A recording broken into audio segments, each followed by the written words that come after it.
13 साल का एक लड़का रात 3 बजे अपने घर से निकल जाता है, बिना कोई चिट्ठी, बिना पैसा और बिना भय के, सिर्फ ईश्वर की तलाश में। काशी में जब भगवान शिव ने स्वयं दर्शन दिए तो उनके शब्दों ने इस बच्चे का पूरा जीवन बदल दिया। उसी क्षण से वो राधा रानी का अनन्य भक्त बन गया।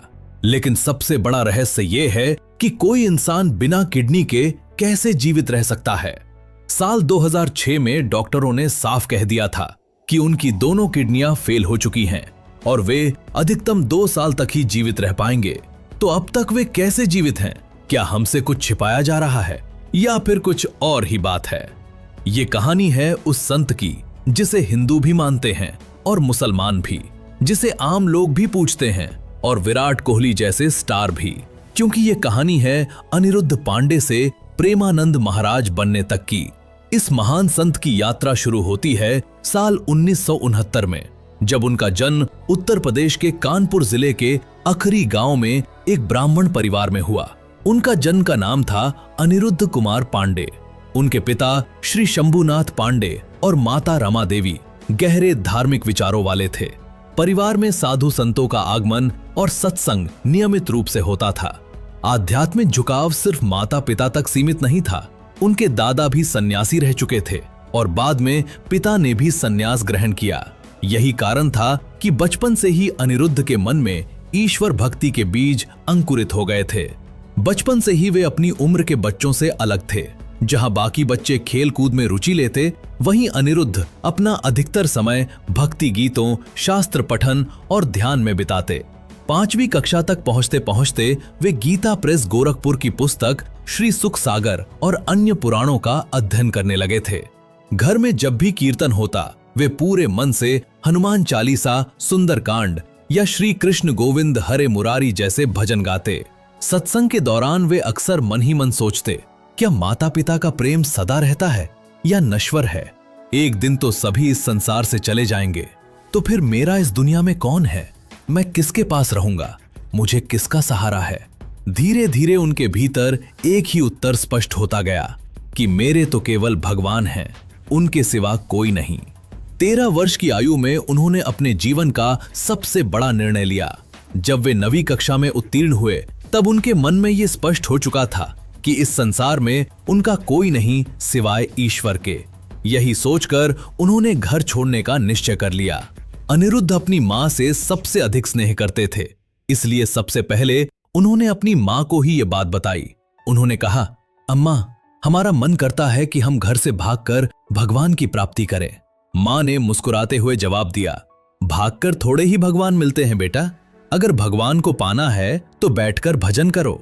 इस पर अनिरुद्ध ने दृढ़ स्वर में कहा, नहीं अम्मा, हमारा मन है कि हम बाबा जी बन जाएं। ये बात सिर्फ आपको बता रहे हैं। मां ने सोचा, बच्चा है, किसी संत का सत्संग सुन लिया होगा, इसलिए ऐसे विचार आ रहे हैं। ये सोचकर वो फिर घर के कामों में व्यस्त हो गई।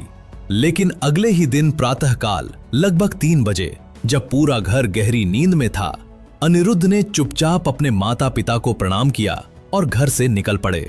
वे केवल अपने विश्वास और ईश्वर भक्ति के सहारे एक नई यात्रा पर निकल पड़े, बिना किसी साधन, बिना किसी भय के। जब वे घर से निकले तो अपने साथ सिर्फ 4 चीजें ली, एक गीता, कुशा का आसन, पीतल का लोटा और एक चादर। यही 4 वस्तुएं एक सन्यासी जीवन की मूलभूत आवश्यकताएं थी।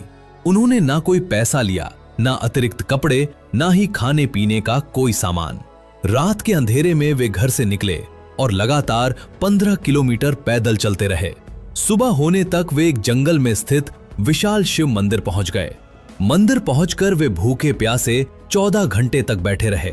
दोपहर के लगभग 12 बजे भूख से हालत कमजोर होने लगी।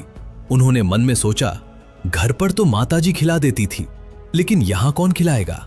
क्षण भर के लिए मन में संशय आया, कैसे होगा, कौन देखेगा? लेकिन अगले ही पल उन्होंने स्वयं से कहा, मर जाऊंगा पर घर वापस नहीं जाऊंगा।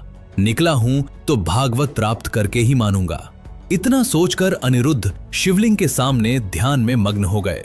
तभी एक आवाज ने उनका ध्यान तोड़ा। उन्होंने देखा कि मंदिर के दरवाजे पर एक आदमी खड़ा था। उस व्यक्ति ने कहा, बेटा, यहाँ एक सूरदास स्वामी रहते हैं, क्या तुम्हें पता है वे कहाँ गए हैं? अनिरुद्ध ने शांत स्वर में कहा, मुझे नहीं पता, मैं तो अभी अभी यहां आया हूं।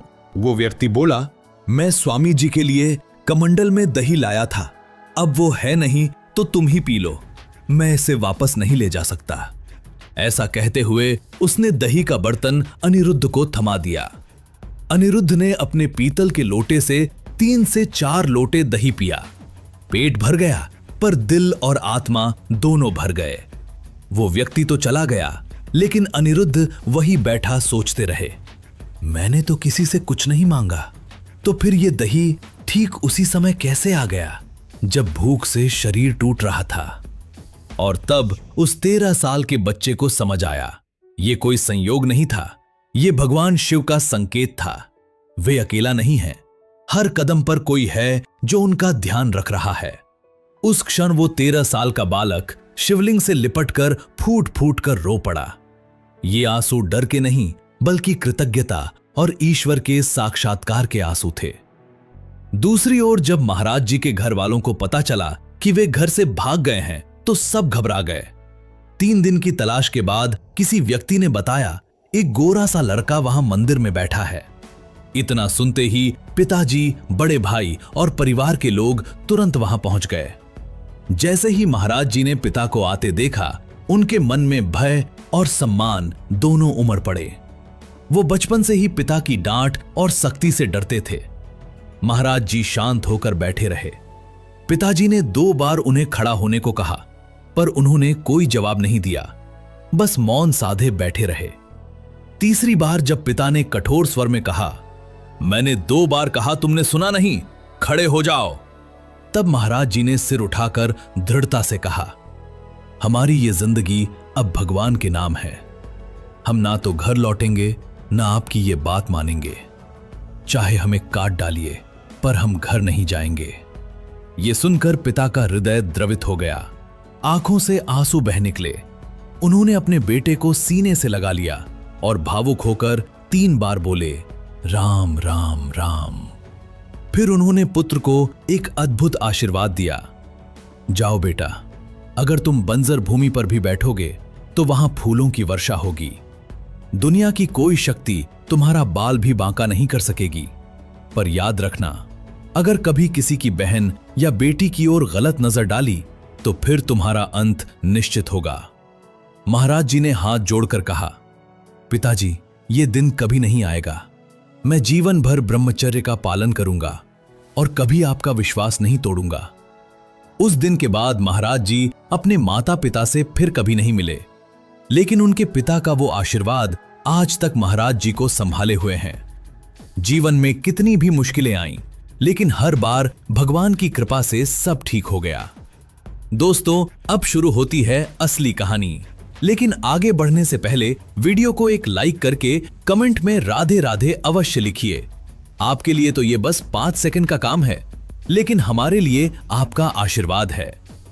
अनिरुद्ध पांडे का अब सिर्फ एक ही लक्ष्य था, ईश्वर की प्राप्ति। इसी उद्देश्य से वे भगवान शिव की नगरी काशी की ओर चल पड़े। काशी पहुंचते ही उन्होंने सबसे पहले नैष्ठिक ब्रह्मचर्य यानी आजीवन ब्रह्मचर्य का व्रत लिया। उन्हें नाम मिला आनंद स्वरूप ब्रह्मचारी, और बाद में जब उन्होंने पूर्ण संन्यास ग्रहण किया तो उन्हें स्वामी आनंद आश्रम की उपाधि प्रदान की गई। उन्होंने काशी के प्रसिद्ध तुलसी घाट को अपनी तपोस्थली बनाया।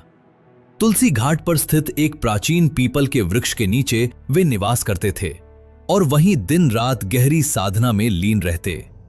ये वही घाट था जहां महान संत तुलसीदास जी ने भी अपना समय बिताया था, और रामचरितमानस के कई अमर अंशों की रचना इसी पवित्र भूमि पर की थी। रात में वे उसी पीपल के पेड़ के नीचे सोते। जमीन ही उनका बिछौना और आकाश ही उनकी छत थी। कंबल की जगह वे गेहूं की पुरानी बोरियां ओढ़ते और कड़ाके की ठंड की रातों में भी यही उनका एकमात्र आश्रय होता था। महाराज जी की दिनचर्या की बात करें तो अत्यंत सख्त और अनुशासित थी। उनका दिन रात के 2 बजे शुरू हो जाता था। पहला गंगा स्नान सुबह 3 बजे, दूसरा दोपहर 12 बजे और तीसरा शाम 6 बजे। कड़ाके की ठंड हो, तपती गर्मी या मूसलाधार बारिश, उन्होंने गंगा स्नान कभी नहीं छोड़ा। ये उनका नियम था, उनकी साधना का अभिन्न हिस्सा। स्नान के बाद महाराज जी तुलसी घाट लौटकर पीपल वृक्ष के नीचे आसन लगाते और फिर गहन ध्यान में लीन हो जाते। वही उनका मुख्य साधना काल होता था।